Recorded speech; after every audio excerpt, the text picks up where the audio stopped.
Hi guys! Good morning! Welcome to my vlog. So as you can see, almost 12 na ng tanghali and magluluto ako guys ng tanghalian.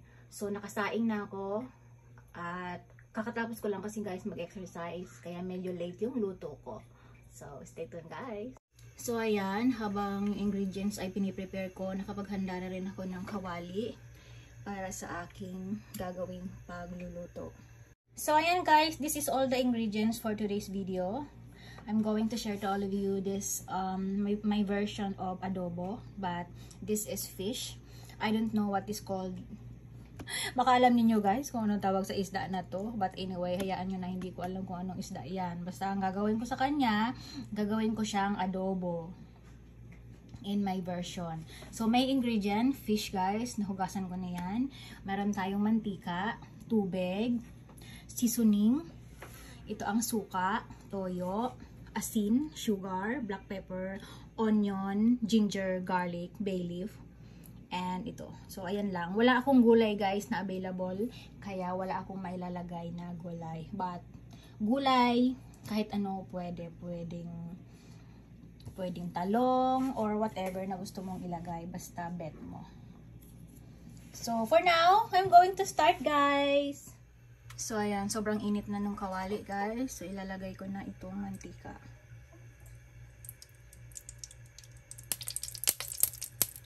Painitin natin siya. Maglagay na ako ng fish mamaya.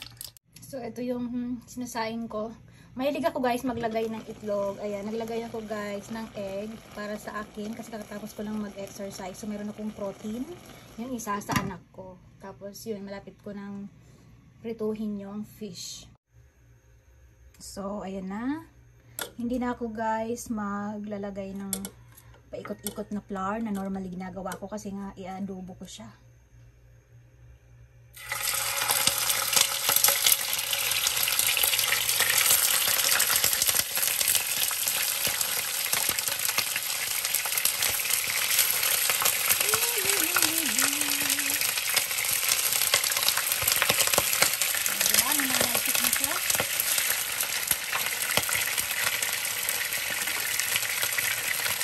Pasahin ko na sila.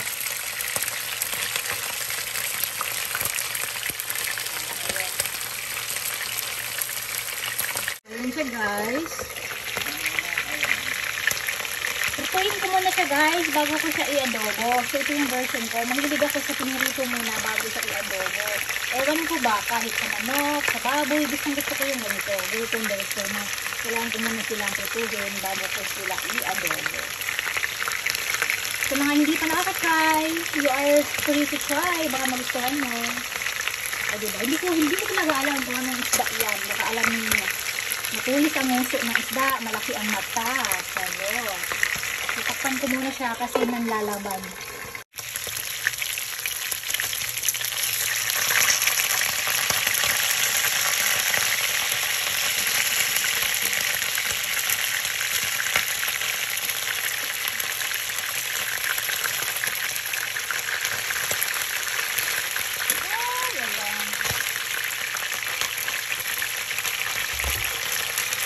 Bango guys, sobrang bango.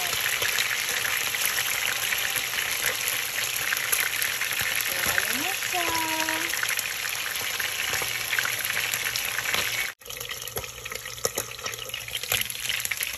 So, luto na siya guys. Lalagay ko na siya dito sa lagayan. So,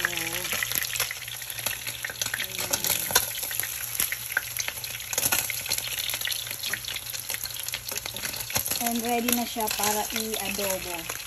Papaanuhin ko muna yung mantika niya dito sa tissue. And then that's it. So, ayun na siya.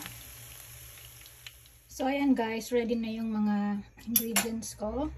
Mag-start na ako mag-adobo.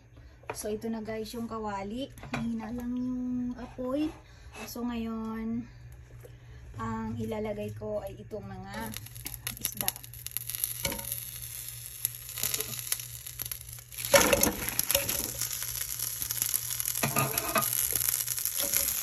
So, i-arrange ko lang siya dyan. Tapos, ilalagay ko na itong luya. bay leaf, bawang. Halo-halo na lang yan guys. Tapos ito yung paminta, sibuyas,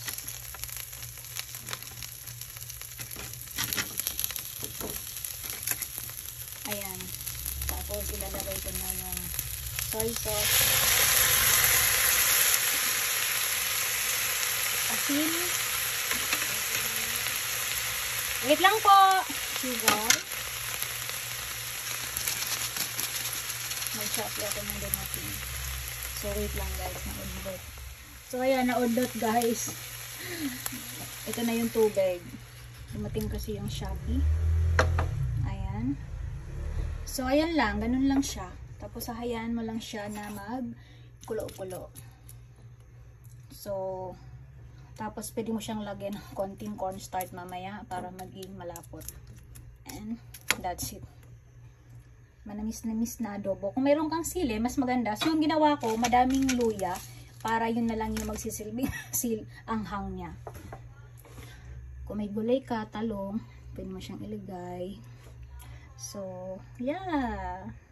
So, ayan guys, kumulo na siya. And, tinikman ko na siya kanina, okay na. Tapos, naglagay ako ng suka.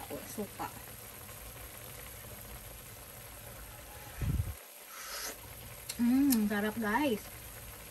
Sarap. Tapos, ito pala yung cornstarch na ginawa ko. Ilalagay natin siya para lumapot. Kasan natin ang apoy. So, luto na yan guys. Luto na. Kung may gulay kang talong, ilagay mo lang sa ibabaw. And ready to eat. Ready to serve and ready to enjoy. So, lalapot na siya guys, paunti-unti. O, diba? So, lapot. Saucy na adobo na maanghang. Yung anghang niya guys, yung paminta lang, tsaka yung luya.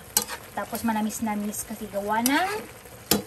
Pag ganyan nakalapot guys, sobrang hinaan mo na yung apoy. Kasi, maano siya, lalapot masyado. So, yung ganitong consistency is perfect enough. O, diba? So, luto na siya. And this is my version, guys. So, mga hindi pa nakakapag-try nito, try ninyo, guys. Baka magustuhan ninyo. Diba? Sharing is caring and loving. So, that's it, guys, my vlog. I hope nagustuhan ninyo. Please don't forget to comment down below. Sayang, hindi ko kayo mabibigyan. So, ikakain ko na lang kayo. So, look at that. Ooh la la. Oh, see? So creamy. And, love it. Kasi pinarito ko siya. So, once again, bye-bye, guys. Love, love.